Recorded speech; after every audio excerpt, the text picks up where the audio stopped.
आज हम बात करेंगे वेबेरियन ब्यूरोक्रेसी के बारे में, मैक्स वेबर के बारे में।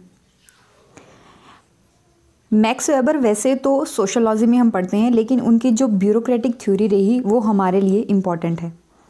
उसके बारे में डिटेल में डिस्कस करेंगे। और अगर अभी तक आपने चैनल को सब्सक्राइब नहीं किया है, please subscribe the channel, like the video. And कोई डाउट है, कोई भी सजेशन आपके पास, तो कमेंट सेक्शन में आप हमें बता सकते हैं। हम कवर कर रहे हैं मोहित भट्टाचार्य की book new Horizons of public administration का चैप्टर नंबर 5, जो कि ब्यूरोक्रेटिक थ्योरी पे है। कल हमने कार्ल मार्क्स के जो व्यू थे अबाउट ब्यूरोक्रेसी वो पढ़ा था। आज हम बात करेंगे मैक्स वेबर ब्यूरोक्रेसी के बारे में क्या कहते हैं। सबसे पहले तो इनकी थोड़े सा बैकग्राउंड देख लेते हैं। इनका जन्म होता है 1864 में और इनकी डेथ होती है 1920 में। जर्मन सोशोलॉजिस्ट थे, हिस्टोरियन थे, ज्यूरिस्ट और पॉलिटिकल इकोनॉमिस्ट। इनको फाउंडर ऑफ मॉडर्न सोशोलॉजी कहा जाता है, बट अपने आप को ये एक हिस्टोरियन के तौर पे मानते थे। अगर आप इनको पब्लिक एडमिनिस्ट्रेशन में कहीं देखना चाहो तो ये साइंटिफिक मैनेजमेंट मूवमेंट के कंटेम्प्रेरी रहे, यानी टेलर के कंटेम्प्रेरी थे, और earlier writers on classical administrative thought यानी कि फायोल के। क्योंकि बाकी के जो थिंकर्स आए, क्लासिकल थिंकर जैसे उर्विक एंड गुलिक, उनकी जो राइटिंग्स है वो काफ़ी बाद में आती है, 1937 के अराउंड आती है। ये कंटेम्प्रेरी थे किसके? टेलर के, फायोल के। And he traced the impact of religious views on the growth of capitalism and dealt on the relationship between industrialisation and organisational structure. ये लाइन अपने आप में बहुत सारी चीज़ें एक्सप्लेन करती हैं। कैसे? थोड़ा सा पीछे चलते हैं इतिहास में, और एक टाइम ऐसा आता है जो मेडिवल यूरोप था, जो आपका मेडिवल यूरोप रहा, उसमें क्या था? फ्यूडलिज्म अपने पीक पे था। फ्यूडलिज्म का मतलब क्या होता है? फ्यूडल लॉर्ड्स होते हैं बेसिकली, कुछ ऐसे लोग होते हैं, कुछ ऐसे एलीट या ज़मींदार होते हैं जिनके पास एक बहुत बड़ा एरिया उनके कंट्रोल में होता है, ठीक है। वो उससे टैक्स कलेक्ट करते हैं। इनको बोला जाता है फ्यूडल लॉर्ड्स या फ्यूडलिज्म। हमारे यहाँ इनको ज़मींदार बोला जाता है, बड़े बड़े ज़मींदार जो होते थे, ठीक है, मेडिवल यूरोप में। फिर क्या हुआ?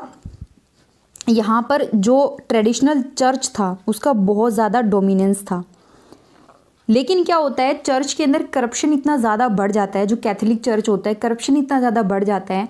वो ये मानते हैं, कैथोलिक चर्च का ये बिलीफ है कि आप कोई भी क्राइम करो, कुछ भी आपने कुछ बुरा किया है, कोई भी आपने पाप किया है, तो जा करके आप जो फादर हैं, जो पोप हैं, उनके सामने आप बता दो कि मैंने ये पाप किया है, तो आपका यहाँ पे भला हो जाएगा, ठीक है।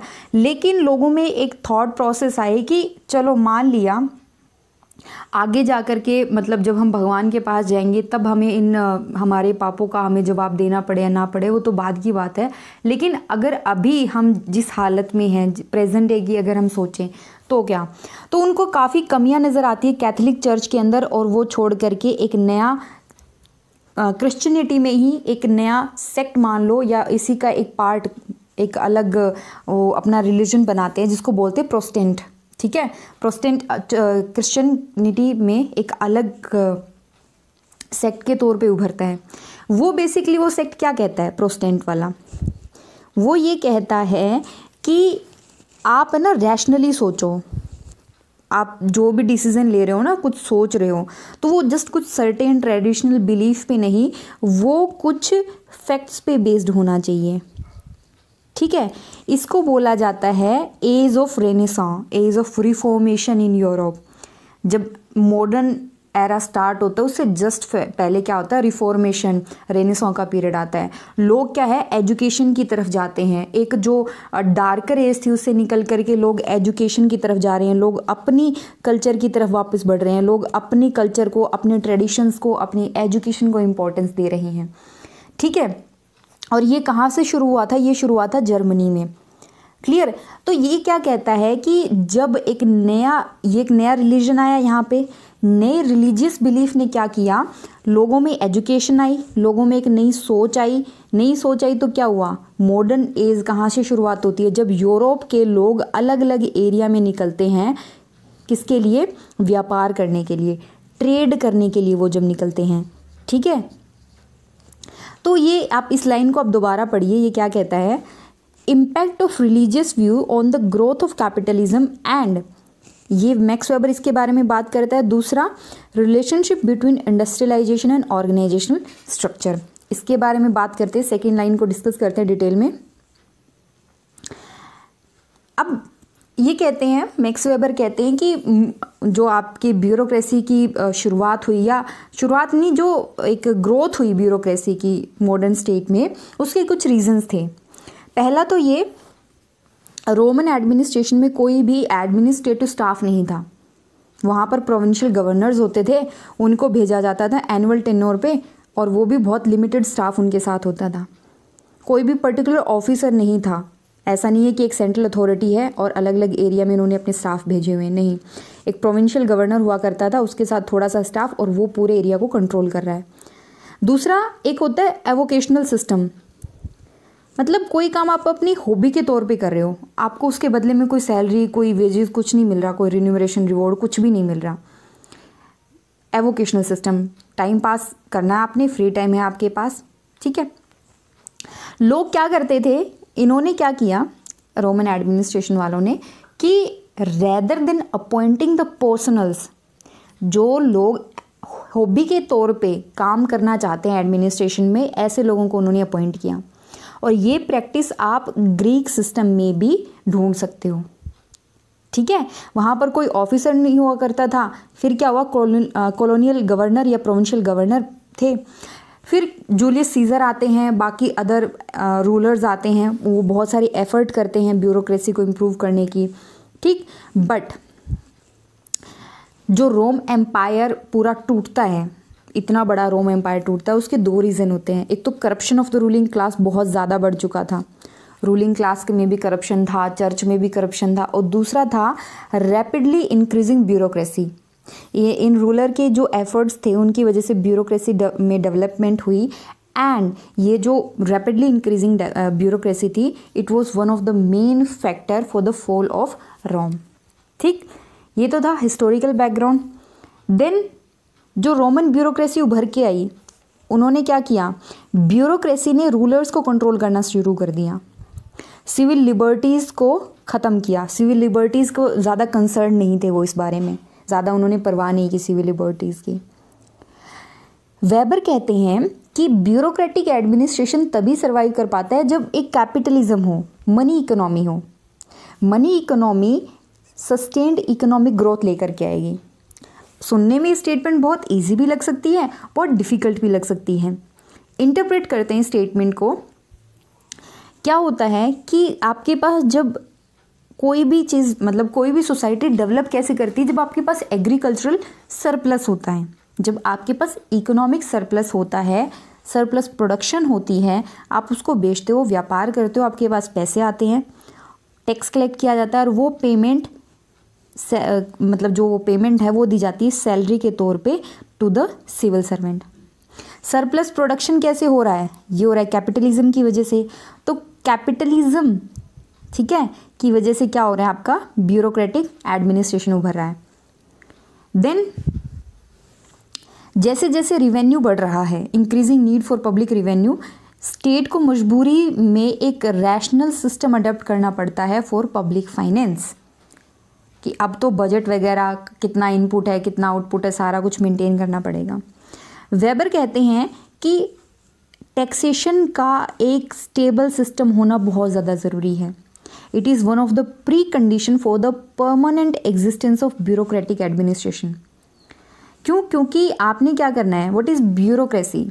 ब्यूरोक्रेसी बेसिकली ये फ्यूडलिज्म तो नहीं है, डेफिनेटली नहीं है। फ्यूडलिज्म में क्या है कि एक पर्टिकुलर पर्सन को बैठा दिया, एक पर्टिकुलर एरिया दे दिया, वो इसी पे अपना कंट्रोल कर रहा है, इसी से जो टैक्स आ रहा है उसको कलेक्ट कर रहा है। ये नहीं है। यहाँ पे आपने एक नया ऑर्गेनाइजेशन बनाया है, ब्यूरोक्रेसी। वो क्या है, उसको आप सैलरी दे रहे हो, तो सैलरी आएगी कहाँ से? वो आएगी टैक्स से, जो पैसा लोग देंगे उससे, टैक्सेशन से। लोग टैक्स कब देंगे? जब उनके पास फालतू होगा, सरप्लस प्रोडक्शन होगा, तभी तो देंगे ना। ये वेबर का कहना है। बट ऐसा नहीं, एक होता है सब्सिस्टेंस इकोनॉमी, कि बस काम चल रहा है, हम जी रहे हैं, सर्वाइव कर रहे हैं, बस इतना ही है। लेकिन उसके बाद क्या होता है, आपने सरप्लस प्रोडक्शन करना स्टार्ट कर दिया, तो जो पोस्ट सब्सिस्टेंस इकोनॉमी थी, जो डेवलप्ड इकोनॉमी थी, ज़रूरी नहीं है कि आपकी कंट्री में, आपकी सोसाइटी में अगर सरप्लस प्रोडक्शन हो रहा है तो ऑटोमेटिकली ब्यूरोक्रेटिक एडमिनिस्ट्रेशन भी वहाँ पर आ जाएगा। ऐसा क्यों नहीं होता? क्योंकि बेस्ट एग्जांपल आपका यूएसए का हमने देखा था कि यूएसए सरप्लस प्रोडक्शन तो आ रहा है यूएसए के पास, लेकिन वहाँ पे जो ब्यूरोक्रेट हैं, जो आपके हायर एलिट्स बन के बैठे हैं, वो कौन है? वो उन्हीं के वफादार लोग हैं। स्पॉइल सिस्टम हमने पढ़ा था। Ruler used the privilege as a matter of policy and distribute public services on the basis of personal whim and traditional status. ये उन्होंने जर्मनी के कॉन्टेक्स्ट में बोला कि रूलर है ना, अपनी मर्जी से, अपनी प्रेफरेंस को ध्यान में रखते हुए पब्लिक पॉलिसी को डिसाइड करते हैं और जो रिसोर्सेज हैं उनको यूटिलाइज करते हैं। तो ये सारी चीज़ें ब्यूरोक्रेसी को डेवलप नहीं होने देती। तो जो एलीट वर्ग था, जो एलीट लोग थे, ठीक है, बुर्जुआजी जो थे, दे वांटेड कि उनकी जो प्रॉपर्टी है, जो वेल्थ है, उसको सिक्योर किया जाए। एंड वो सिक्योरिटी कौन देगा? वो सिक्योरिटी देगा आपका स्टेबल एडमिनिस्ट्रेशन। कल भी हमने बात की थी कार्ल मार्क्स के टाइम पे कि जैसे जैसे जो कैपिटलिस्ट थे कि पहले अलग एरिया में रहते थे, वो जैसे पहले गांव में ही आपस में व्यापार हो रहा था, ठीक है, अब यहाँ पे कोई शहर है, वो मर्चेंट है, वो इन एरिया तक भी अब ट्रेड कर रहा है, यहाँ तक अपना सामान बेच रहा है। तो अब ये जो रूट है वो सिक्योर होने चाहिए। दूसरा, उसकी जो वेल्थ है उसके लिए भी उसको सिक्योरिटी चाहिए। अब ये सिक्योरिटी कौन देगा? ये देगा एक अच्छा एडमिनिस्ट्रेशन। वेबर ने इसको देखा एक अच्छे तौर पे और मार्क्स ने देखा इसको एक्सप्लॉयटेशन के वे में कि ये ना स्टेट इसको एक्सप्लॉइट कर रहा है लोगों को, ठीक है। बात आपको समझ में आए कि किस कॉन्टेक्स्ट में ब्यूरोक्रेसी डेवलप होती है यूरोप में। देन जो नई एमर्जिंग मिडिल क्लास थी, ये लोग कौन थे भी? ये लोग थे जो मर्चेंट्स थे, ठीक है, जो नया प्रोफेशन अपना रहे थे, एमर्जिंग मिडिल क्लास लोग। उनके लिए ब्यूरोक्रेटिक एडमिनिस्ट्रेशन एक गॉड गिफ्ट बन करके आया। क्यों? क्योंकि उनको चाहिए था समथिंग स्टेबल, समथिंग यूनिफॉर्म, ठीक है, and rules and regulation, stable rule and regulation उनको चाहिए था। और ब्यूरोक्रेटिक एडमिनिस्ट्रेशन उनको यही तो दे रहा है, एक uniform stable rule and regulations. And इसी के लिए लोगों ने दिल खोल के ब्यूरोक्रेटिक एडमिनिस्ट्रेशन का स्वागत किया। ये वेबर कहते हैं। सेकंड प्री रिक्विजिट क्या है? फर्स्ट तो हमने देख लिया कैपिटलिज्म है, दूसरा है मास डेमोक्रेसी। इसको मैं दूसरे शब्दों में बोलूं तो आप इसको समझ सकते हो, direct democracy. The real cause could be traced to the human motivation springing from what Weber called the Protestant ethics and spirit of capitalism। ये हमने पढ़ा, नया जो रिलीजन उभर के आया क्रिश्चियनिटी में ही, उसकी वजह से लोगों में एक नया मोटिवेशन आया, नई तरीके की सोच उत्पन्न हुई लोगों में। एंड फिर कैपिटलिज्म था ही। कैसे? अब कैपिटलिज्म क्या प्रेफर करता है कि जो फिट है ना वही सर्वाइव करेगा। फिटेस्ट, अगर आपको फिट बनना है तो आपको एफिशिएंट बनना पड़ेगा, और एफिशिएंसी कौन दे सकता है आपको? ब्यूरोक्रेसी ही दे सकती है। ये क्या था?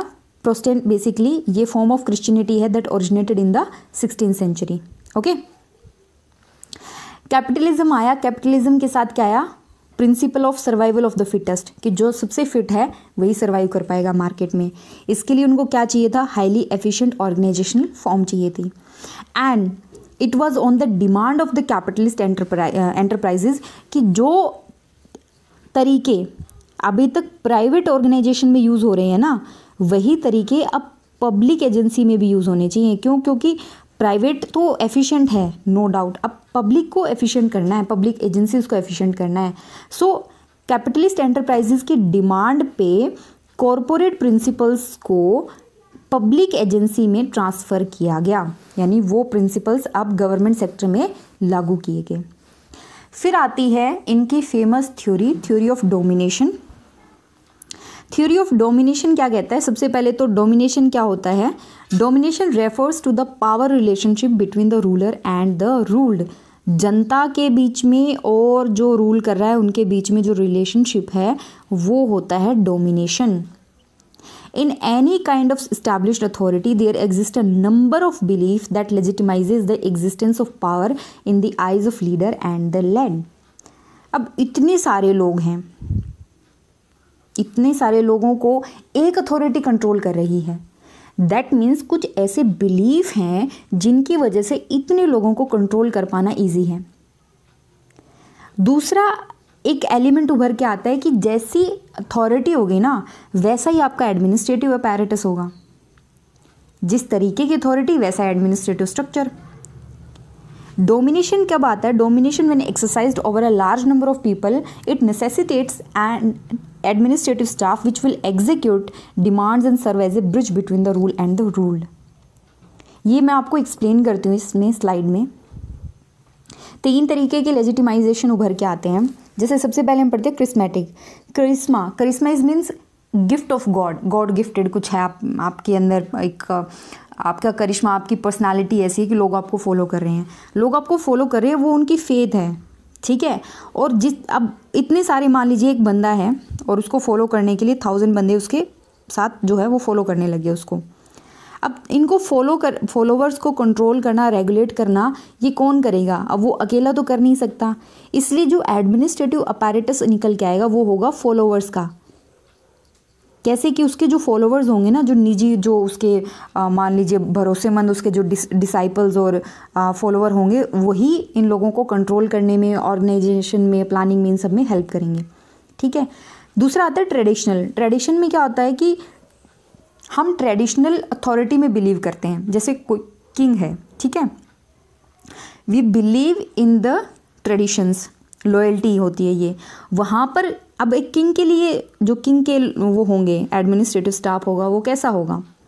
वो होगा उसके खुद के servants, retainer and the relatives. अपने आसपास वालों को ही वहाँ पे अपॉइंट करेगा ना। अब आपको तो वो नहीं बनाएगा हेड किसी डिपार्टमेंट का, वो राजशाही परिवार में से किसी को उठा करके वहाँ पे बिठाएगा। एंड थर्ड होता है लीगल। लीगल में जो डोमिनेशन होता है वो होता है belief in the rightness of law. We believe in the law, rule of the law of the land. Apparatus क्या निकल के आएगा? ये आएगा ब्यूरोक्रेसी का। ब्यूरोक्रेसी मतलब कि अब रूल करने वाला है ना, वो इसलिए रूल कर रहा है बिकॉज लोग है ना, वो जो लॉ हैं उनमें बिलीव करते हैं, लोगों में नहीं। अब वो कानूनों में भरोसा रखते हैं, तो उनको इम्प्लीमेंट करने के लिए किस तरीके का एडमिनिस्ट्रेटिव स्ट्रक्चर सामने आएगा? वो आएगा आपका ब्यूरोक्रेसी, ठीक है। फिर आता है ब्यूरोक्रेटिक स्ट्रक्चर को पढ़ते हैं, जो हमने अभी पढ़ा कि जो लीगल रैशनल होगा वहाँ पर एक ब्यूरोक्रेटिक स्ट्रक्चर निकल के आएगा। तो कुछ तरीके बताए थे वेबर ने, एक स्ट्रक्चर बताई थी। कैसी? सबसे पहले तो जो ऑफिशियल्स हैं ना, ऑफिशियल जो काम कर रहे हैं, that are organised on continuous and regulated basis. सब कुछ प्लान्ड है, सब कुछ कॉन्टिन्यूस और रेगुलेटेड है। देन हर एक काम को बांटा गया है, सब डिवाइड किया गया है इनटू फंक्शनली डिस्टिंक्ट स्फीयर। और हर एक काम को करने के लिए लोगों के पास अथॉरिटी है, सैंक्शंस हैं। ऑफिस को हायरार्कियल ऑर्गेनाइज्ड किया गया है, ठीक है। देन वो लोग आपस में काम कर रहे हैं। Official work is conducted according to the rules and which are either technical or legal. In either case trained men are necessary. जो काम हो रहा है, चाहे वो टेक्निकल या लीगल लॉ के बेसिस पे हो रहा है, एंड कोई भी केस हो, आपको ट्रेंड मैन की ज़रूरत है। यानी कि यहाँ पर बात आती है ऑफिशियल की ट्रेनिंग्स की। ये वेबर बात करते हैं इस बारे में। फिर आता है कि जो ऑर्गेनाइजेशन के रिसोर्सेज होते हैं are quite distinct from those of the member are private individuals, ठीक है। फिर वो बात करते हैं कि जो ऑफिस होल्डर्स हैं, they can not appropriate the office. अगर मुझे कहीं का हेड बना दिया तो वो मेरी पावर, मतलब जब तक मैं उसकी हेड हूँ तब तक तो ठीक है, बट ऐसा नहीं है कि अब वो अथॉरिटी मुझसे बिलोंग करती है या मैं, अब आप मुझे हटा ही नहीं सकते इस पोजीशन पे से, नहीं। I can not appropriate the office. और फिर वो कहते हैं कि रिटन डॉक्यूमेंट में सब कुछ मेंशन होना चाहिए, फाइल वगैरह सब मेंशन, सब आप इकट्ठा करके रखो। फिर कहते हैं कि लीगल अथॉरिटी अलग अलग फॉर्म ले सकती है, बट सबसे बेस्ट फॉर्म जो लीगल अथॉरिटी लेती है वो होती है आपका ब्यूरोक्रेटिक एडमिनिस्ट्रेटिव स्टाफ, ठीक है। नेक्स्ट बात करते हैं, ये जो 8 प्रिंसिपल्स थे अथॉरिटी के, these principles inform the organisation of bureaucratic administrative staff in Weber's view. ये वेबर के दिए हुए प्रिंसिपल्स हैं, वेबर के दिए हुई ये बातें हैं अबाउट द अथॉरिटी, वेबर ने बताई थी। और इन्हीं बातों को आगे ले जाते हुए, following this line of thought, हम यहाँ पर ब्यूरोक्रेसी को डिफाइन करने की कोशिश करते हैं। अब आप ये याद रखेंगे कि अभी तक हमने ब्यूरोक्रेसी की डेफिनेशन कहीं पे नहीं देखी है, ठीक है। ये कुछ 10 प्रिंसिपल्स निकल के आते हैं। पहला ये कि हर एक पर्सन को कुछ ड्यूटी दी जाएगी, ठीक, और वो ड्यूटी है ना, वो मेरी नहीं है, वो उस पोजीशन की ड्यूटी है। अगर हेड बनाया गया ना, मान लीजिए एग्जीक्यूटिव हेड बना दिया, एग्जीक्यूटिव ऑफिसर बना दिया, तो वो एग्जीक्यूटिव ऑफिसर की पोस्ट की ड्यूटी है, वो मेरी, जब तक मैं उस पोस्ट पे हूँ तब तक वो मेरी है। कल को कोई दूसरा बंदा आ गया तो वो उसकी ड्यूटी बन जाएगी, ठीक है। देन एक पूरी हायरार्की बनी हुई है, कौन किसके अंडर है, कौन किसके सुपीरियर है, कौन किसके सबॉर्डिनेट हैं। देन फंक्शंस बहुत क्लियरली स्पेसिफाई किए गए हैं।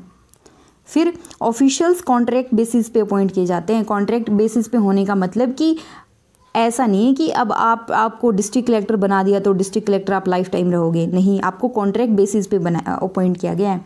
जब आपका काम पसंद नहीं आएगा आपको हटा भी सकते हैं। लोगों को अपॉइंट किया जाएगा on the basis of professional qualification, ठीक है। आइडियली जो एक क्वालिफिकेशन कैसे, कॉम्पिटिटिव एग्जाम क्लियर करके आओ, हम आपको अपॉइंट करेंगे। उनको मनी सैलरी मिलेगी, पेंशन राइट्स भी मिलेंगे, और मनी सैलरी कैसी होगी, उनकी जो हायरार्की में पोजीशन है उसके हिसाब से होगी। देन उनकी जो पोस्ट है ना, वही उसका सोल और मेजर ऑक्यूपेशन है। ऐसा नहीं है कि वो, ये कहते हैं ना कि ऑफिस ऑफ प्रॉफिट, वो नहीं होना चाहिए, वही उसका मेन काम है। आपको अगर डिस्ट्रिक्ट कलेक्टर बना दिया गया है ना, तो अब आपका यही इकलौता और मेजर ऑक्यूपेशन है। ऐसा नहीं है कि आप किसी फिर जा करके किसी कंपनी में भी पार्ट टाइम जॉब कर रहे हो, नहीं। फिर क्या है, एक पूरा करियर स्ट्रक्चर होता है। प्रमोशंस आपकी मिलती हैं या तो सीनियरिटी बेसिस पे या फिर मेरिट के बेसिस पे, वो तो जैसे आपके सुपीरियर डिसाइड करेंगे वैसे प्रमोशन मिलेगी।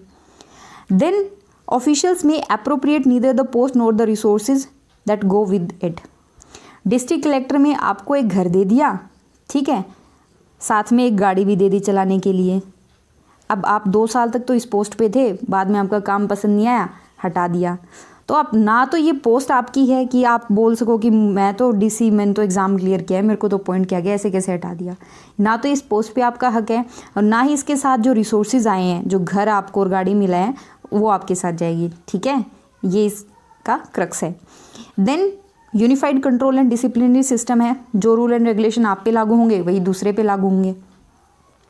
ये जो 10 प्रिंसिपल्स हैं, मार्टिन एल्ब्रो कहते हैं कि these 10 principles constituted Max Weber's ideal, pure और most rational type of bureaucracy. अगर वेबर की ब्यूरोक्रेसी को समझना है, आप इन 10 प्रिंसिपल को समझिए, और अगर आप आज भी पढ़ते हैं ना, तो आपको लगेगा कि प्रेजेंट डे ब्यूरोक्रेसी भी काफ़ी ज़्यादा वेबेरियन ब्यूरोक्रेसी से इन्फ्लुएंस्ड है। वेबेरियन ब्यूरोक्रेसी आपको वैल्यू न्यूट्रल देखेगी, कहीं पर वैल्यू जजमेंट नहीं आ रही, जो कुछ हो रहा है बहुत प्रोफेशनली हो रहा है। इन्होंने ब्यूरोक्रेसी को एक ऐसे सोशल ऑर्गेनाइजेशन की तरह प्रेजेंट किया है जिसमें कुछ कैरेक्टरिस्टिक्स हैं। इसको लेकर के 3 डिफरेंट पॉइंट ऑफ व्यू सामने आते हैं। अब ये ब्यूरोक्रेसी है, एक पर्सन यहाँ खड़ा है, एक यहाँ खड़ा है, एक मान लीजिए यहाँ खड़ा है। इसके 3 पर्सपेक्टिव हैं। पहला पर्सपेक्टिव कहता है कि आप ब्यूरोक्रेसी को उसके स्ट्रक्चर के हिसाब से स्टडी कर सकते हो। Bureaucracy can be viewed in terms of purely structural characteristics, organisation उसकी जो जिस तरीके से वो डिज़ाइन की गई है उसके हिसाब से। दूसरा, आप उसको स्टडी कर सकते हो बिहेवियरल कैरेक्टरिस्टिक्स को, डिसीजंस कैसे लिए जा रहे हैं, मोटिवेट कैसे किया जा रहा है, बिहेवियर वाले एस्पेक्ट को फोकस कर सकते हो। तीसरा, ब्यूरोक्रेसी को आप देख सकते हो at from the point of view of achievement of purpose, किस तरीके से वो जो पर्पज़ है, जो उद्देश्य है, उनको पूरा कर रही है, उनको अचीव कर रही है। बट ये तो इनकी थ्योरी। अब ये चीज़ इंपॉर्टेंट है आपके लिए समझना कि जब कोई भी वेबर को पढ़ता है या वेबर की थ्योरी को इवेलुएट करता है, then one has to understand कि वेबर ने ना आइडियल टाइप देने की कोशिश की है। उन्होंने प्रेजेंट नहीं बताया, उन्होंने एक आइडियल, एक फ्यूचर मैप दिया है फुली डेवलप्ड ब्यूरोक्रेसी का, कि अगर ब्यूरोक्रेसी अच्छे से डेवलप हो गई तो कुछ ऐसी होगी वो। Provided a mental map of fully developed bureaucracy, but ideal type can not found in reality. हमें भी पता है आइडियल टाइप प्रेजेंट एग्जिस्ट नहीं करता, आइडियल टाइप। और वेबेरियन फॉर्मुलेशन की जब हम बात करते हैं, वेबेरियन ब्यूरोक्रेसी की जब हम बात करते हैं, ब्यूरोक्रेसी को सिविल सर्विस से कंफ्यूज नहीं होना है, ठीक है। ब्यूरोक्रेसी का ट्रेडिशनल जो एस्पेक्ट है वो काफ़ी बड़ा है। नॉन इलेक्टेड ऑफिशियल्स को ब्यूरोक्रेसी बोला जाता है, और उसमें एक बहुत बड़ा एक पूरा ऑर्गेनाइजेशन, एक सोशल ऑर्गेनाइजेशन की तरह उभर के आता है bureaucracy. According to Weber, bureaucratic form जो है ना वो सबसे एफिशिएंट है for large scale complex administration. बड़ी बड़ी एडमिनिस्ट्रेशन के लिए सबसे एफिशिएंट क्या है? ब्यूरोक्रेसी है। ठीक है। और यही अभी तक जितने भी अलग अलग फॉर्म डेवलप हुए हैं ना, उनमें सबसे बेहतरीन क्या है? ब्यूरोक्रेसी है। ऐसा क्यों है? It is superior to any other form in decision precision, stability, maintenance of discipline and reliability. आपको पता होता है कि ब्यूरोक्रेसी जो डिसीजन लेगी वो कैसा होगा। ये हमेशा स्टेबिलिटी की तरफ जाती है, ये हमेशा discipline and reliability, discipline maintain करती है, और ब्यूरोक्रेसी हमेशा रिलायबल होती है। ये वेबर का कहना है। तो हमने पढ़ा था capitalism favoured the growth of bureaucracy, okay. लेकिन वेबर है ना कुछ और कमेंट भी करते हैं about the bureaucracy tends to operate in practice. वो तो था ना कि आइडियल टाइप एक थ्योरी देने की कोशिश कर रहे हैं। अब वेबर बात करते हैं कि एक्चुअल में ब्यूरोक्रेसी कैसी होने वाली है। एक वो बात कहते हैं कि आप एक ऐसा बीस्ट बनाने जा रहे हो that is going to be the hardest to destroy. अगर फुल ब्यूरोक्रेसी बन गई ना, वो बहुत, उसको ख़त्म करना बहुत मुश्किल हो जाएगा। A full developed bureaucracy, he argues, is among those social structures which are the hardest to destroy. और इंडिविजुअल ब्यूरोक्रेट जो होता है ना, वो जस्ट एक मशीन का एक पार्ट बन के रह जाता है, जिसको एक स्पेसिफिक फंक्शन दिया जा रहा है, और वो बहुत बड़ी मशीन का एक छोटा सा हिस्सा बन के रह जाता है, ठीक है। तो उनको भी पता था कि आप ये ब्यूरोक्रेसी जो बना रहे हो ना, डेफिनेटली इसके कुछ कॉन्सिक्वेंसेस निकल के आएंगे, बट उसके कॉन्सिक्वेंसेस है ना वो डिपेंड करते हैं कि जो पावर होल्डर्स हैं ना, जो पॉलिटिशियंस हैं, जो पॉलिटिकल अथॉरिटी हैं, उनके ऊपर डिपेंड करती है कि ब्यूरोक्रेसी काम कैसे करेगी। आपने जो ये बीस्ट बनाया है ना, इसकी बागडोर किसके हाथों में दे दी? इसकी बागडोर हाथों में दे दी आपने पॉलिटिकल अथॉरिटी के, ठीक। लेकिन वो बात करते हैं डी ब्यूरोक्रेटाइजेशन की, एक ऐसा टाइम जब ब्यूरोक्रेसी धीरे धीरे कम होगी, जब सोसाइटी में काउंटरवेलिंग इंस्टीट्यूशनल, अलग अलग इंस्टीट्यूट एंड एसोसिएशनल ग्रुप जब इस्टेब्लिश होंगे, associated group and other kind of other forms of organisation, तब धीरे धीरे ब्यूरोक्रेसी ख़त्म होगी। बट आपने किसको मास्टर बनाया? पॉलिटिशियंस को, पॉलिटिकल अथॉरिटी को।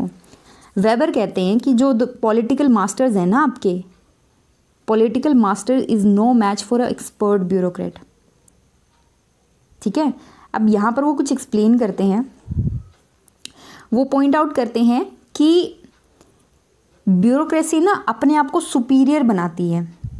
कैसे बनाती है? वो चीज़ों को अपने आप तक सीमित रखती है। ये कार्ल मार्क्स ने भी ये बात कही थी। वो अपनी नॉलेज को और अपनी इंटेंशन को सीक्रेट रखती है, ठीक है। ऑफिशियल सीक्रेट्स का कॉन्सेप्ट इसीलिए आया था, ये ब्यूरोक्रेसी की ही देन है। क्यों? क्योंकि वो अपने आप को, अपनी नॉलेज को और अपनी एक्शंस को क्रिटिसिज्म से बचाना चाहती है। वेबर कहते हैं कि bureaucracy naturally welcomes a poorly informed and hence a powerless parliament. Parliament में क्या है? आपके पॉलिटिशियंस बैठे हैं, तो वो चाहते हैं कि उनके जो बॉस है ना, जो मास्टर्स हैं, उनके हेड हैं, वो पुअरली इन्फॉर्म्ड हो, तो वो ऑफिशियल सीक्रेट्स के नाम पे कुछ बाहर ही नहीं आने देंगे। And at least in so far as ignorant somehow agree with the bureaucracy's interest. ऐसे पॉलिटिकल मास्टर्स चाहिए उनको जो इग्नोरेंट हो और जो ब्यूरोक्रेसी के इंटरेस्ट के हिसाब से काम करते जाएं। यानी कि मेन पावर होल्डर कौन बन गया? मेन पावर होल्डर आपकी ब्यूरोक्रेसी बन गई। पॉलिटिकल मास्टर्स को उन्होंने पावरलेस बना दिया, या जो उन्होंने क्या किया, अपनी नॉलेज को, अपनी इंटेंशंस को सीक्रेट रखा, ठीक है। तो ऐसा नहीं है कि वेबर ने सिर्फ उनकी तारीफ ही की है ब्यूरोक्रेसी की। ब्यूरोक्रेसी का एक आइडियल मॉडल देने की कोशिश की है, but still he was very much aware कि किस तरीके की ब्यूरोक्रेसी प्रेजेंट डे एग्जिस्ट करती है, क्या क्या कॉन्सिक्वेंसेस हो सकते हैं और किस तरीके से वो डील किए जाएंगे, ठीक है। इसके अलावा थोड़े से कॉन्सेप्ट और रहते हैं मैक्स वेबर से रिलेटेड, बट वो हम कल डिस्कस करेंगे, जिसमें हम मैक्स वेबर के क्रिटिक्स और उनके जेंडर को लेकर के क्या व्यूज़ थे, ठीक है, उसके बारे में डिस्कस करेंगे। तो मिलते हैं जल्द ही नए लेक्चर के साथ। Till then take care and thank you.